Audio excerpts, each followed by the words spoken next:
Voice. I would like to tell you a story about a little boy who lost his physical voice, and in the process of regaining it, learned something far more important. I was 3 years old when the accident occurred. I had broken into the forbidden area of the house, the kitchen pantry, full of shiny objects, steak knives, sharpening tools, cooking equipment. I pulled out the big wooden drawers, climbed the cabinet, and could see upon high the top shelf, shiny, bright, yellow, tubular objects. They looked good enough to eat. In fact, that's what I tried to do. I reached for one, and as I pulled it close to my face, I lost my footing. And as I fell, the pencil in my hand, I swallowed whole. My oldest sister found me on the kitchen pantry floor, turning blue. Hours later, the doctors in the hospital were explaining to my very distraught parents that the swallowing a pencil would block the windpipe, would choke oxygen to the speech centers of the brain, would cause a cerebral dysfunction, would basically cause me to not be able to articulate the spoken sound. I could not talk. Later, in grade school, as it would be in the schoolyard, the kids bullied me. They called me Mumbles Mark, retard, stupid. In class, the teachers were not calling me in fear of the sounds that I would produce. In the midst of this was my mother, a very determined, strong-willed Irish woman. She said, "By God, this boy will learn to talk. One way or the other, we will get him to talk." She went out and found the best speech therapist there possibly could be in the region. Miss Hawes, the speech therapist, finishing an illustrious career of 40 years, was ready to retire in 2 days. That did not stop my mother. And she brought me along. We're in the office, and as she is begging for help, Miss Hawes, who is equally as strong and determined, was declaring that she was done with work, retired. They went back and forth, back and forth. My mom begging, Miss Hawes declaring. As they did that back and forth, Miss Hawes, the speech therapist in her, noticed in the corner of her office a scared little boy. She stopped. She stooped and she asked one question. "Son, what one wish do you have?" Instantly, I looked deeply, painfully into her eyes and said, "Make it go away. Make it all go away." She knew exactly what I meant. For all the years that she spent undoing the pain and the torturous battle of this handicap. At that moment, we connected. At that moment, she realized that in her retirement, she would spend 3 days a week helping to bring a lost boy back into the talking world.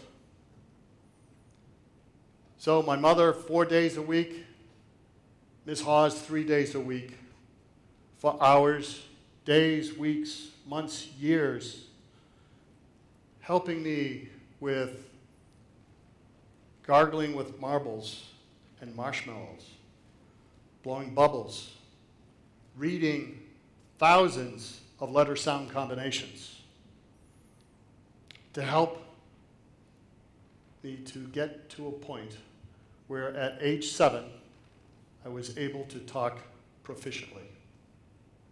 But deep inside raged a torturous battle between what I felt like and what I wanted to be. I completed speech therapy. And later, I entered the world of speechcraft, of competing in speech contests. I didn't know at that time that it was about convincing that I was capable of performing for myself and learning that I was competent and capable and lovable. But interestingly, in the last speech contest in high school, I was in what you may have heard, the famed Reader's Digest sponsored Boys Report to the Nation. I had, at that point, won the local and the district and the state and the regional competitions. And the eve of my competing for the national title, I received a letter. Yes, the letter was from no other than what then was my 93-year-old speech therapist, who had heard about the news in the Boston Globe. And through will and way in her nursing home, she was able to put pen to paper and scribble a note. Dear Mark, good job. You probably could do better. That was her. But I want you to know that what you have done is also validated my life's work. And now, at this age in my life, I am prepared to die knowing that I have a greater purpose in life that I have completed. My work is done, but yours has just begun. And your job is to take your gift and to use it to build competence and confidence in others. Go do it, Ms. Hawes. I took that letter. I held it in my hand. It shook uncontrollably for a forever period of time. All the pain, the rejection, the abandonment flowed out of me. It was the beginning of becoming more whole.